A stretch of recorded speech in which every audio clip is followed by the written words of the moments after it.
Our lesson today is hell. Hell. You read the memory verse. Somebody tell us the memory verse.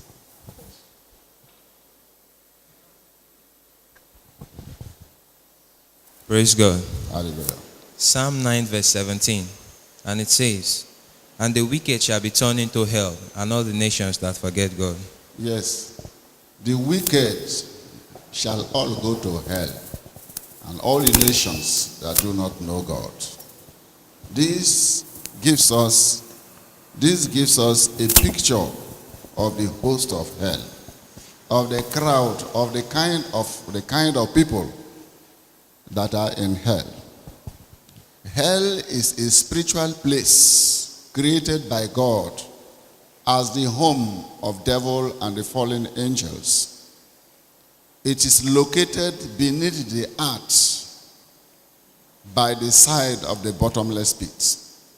Remember, this earth spiritually is a perfect circle, a plain made of land, hills, mountains, rivers, and all that. But around the earth, the periphery, immediately at the borders of the earth, is made of water, and beyond that is the bottomless pit. And below the earth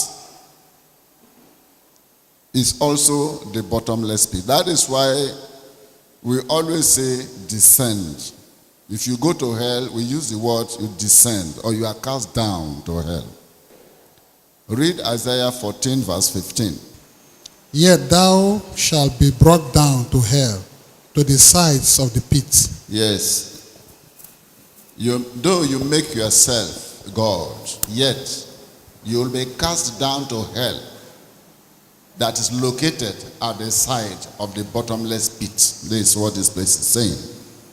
Now, this hell was created for the devil and the fallen angels. This is what Jesus told you in Matthew 25, verse 41. Though the word hell was not mentioned there. But that Jesus in all his teachings has continued to make us know that there is a place that the wicked man should go. And that place is called hell. Hell is a spiritual world, and so it could be described as adjacent to heaven. We know of the story of the rich man and Lazarus, and that while in hell, he looked up and saw Abraham afar off in Abraham's bosom with Lazarus. Read out Luke 16. Let's see Luke 16:23. Read verse 22 and 23. Verse 22 and 23. And it came to pass that the beggar died and was carried by the angels into Abraham's bosom. The rich man also died and was buried. And in hell he lifted up his eyes, being in torment, and seeth Abraham afar off, and Lazarus in his bosom. Yes, this is a story of something that really happened in this world about two people, and Jesus made us know what happened to them. He said there was a man called Lazarus, another man, and there was also a rich man, and Lazarus was always beside his gate to eat the remnants of the food they threw, the crumbs that fall from the table and the one they throw away. Then after the rich man died and Lazarus died too. And why I say read that, why I ask you to read verse 22 is for you to know this fact. When you die, the body is buried in the grave. Look at it is written there, the rich man died and was buried. And all the scriptures has made us know that in death there is no remembrance. In the grave there is no remembrance. is only talking about what happens to the body while in the grave. But there is another part, another aspect of man that will still have consciousness after death. And this gives us exactly the picture of what happens to man when you die. The rich man was buried in the grave and the body was there. But he saw himself in hell in spirit and looked up and saw Abraham and Lazarus. That is to say, since hell is a spiritual world of its own, Abraham's bosom is a spiritual world. Heaven is a spiritual world. Hell could be described as being adjacent to Abraham's bosom, or to paradise, or to heaven. Praise the Lord. The fact about the existence of man's spirit is well established in the Bible. Read Job 32:8. But there is a spirit in man, and the inspiration of the Almighty giveth them understanding. Now, some have interpreted this place, the word spirit here, as meaning a force. There is a force in man. And that force, they call it the spirit of intelligence. But the truth is that there is what is called the spirit that is in man, which is the real person that has the appearance of the man. In the spirit, that is where eternal life is imparted. It is your spirit that is to be in union with God, to be partaker of divine nature. And so while your spirit is in the body being a house, your spirit is not meant to make use of your body, so that even the body has to subject itself to your spiritual desires and to be able to live that spiritual life that your spirit has physically. And that is the strength Christ has brought. That's the power Christ has brought to us. The spirit here is not just a mood. It's not just it's not just a feeling or the mood. There is a personality, but non-material, which is of the class of God, but is condemned, and the wicked one are now to be cast into hell. But the good ones, at death, the body will be buried in the grave, and the spirit will now go back to God. Ecclesiastes 12:7. Then shall the dust return to the earth as it was, and the spirit shall return unto God, who giveth it. Yes, the body shall be buried in the grave, and the spirit will now go back to God. It is at this point of returning back to God that the spirit of the wicked man shall be denied entry, and rather it shall be cast into hell. That is where devil created that is where God created hell for devil and the fallen angels. And since man, the wicked man, had now become partaker with the devil, of the nature of devil, the nature of rebellion, the nature of evil, the nature of sin, everything about devil is complete in him. He is of the category of devil. He is of the kingdom of devil. He is considered as devil's person.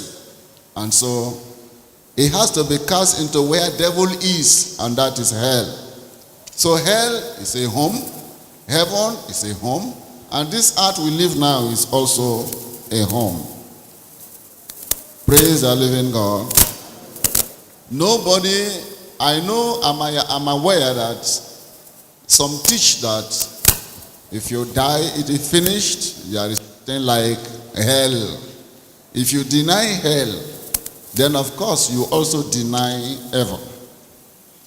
And of course you will not be limited to the things you see with your eyes alone, and you will be described as a carnal man.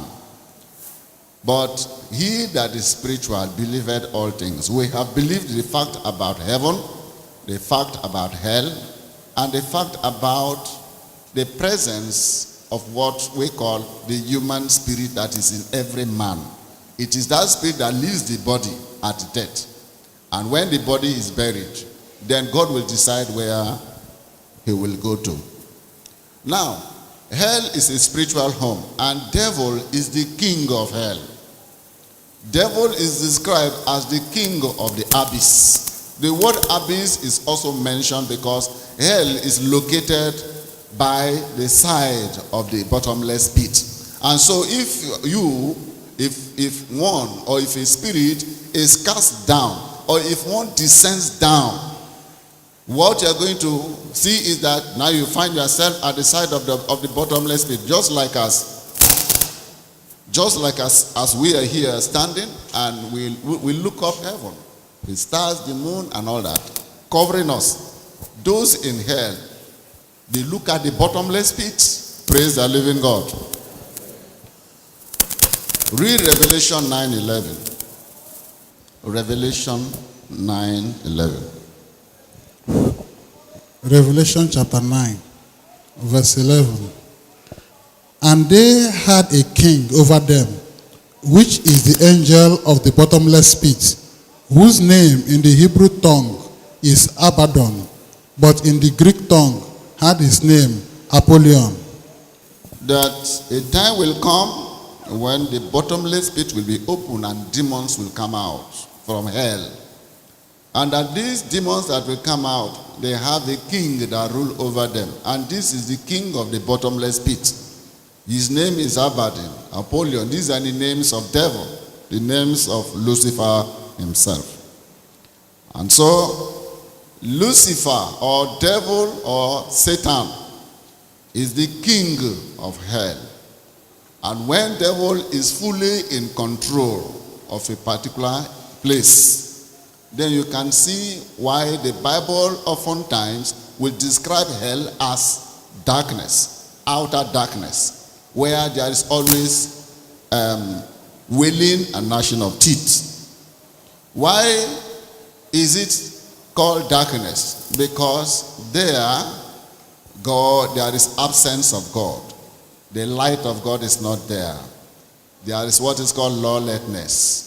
No mercy, no kindness, no love, nothing. That is made of wicked spirits. And devil himself is the king. And so the environment itself could be described as fire.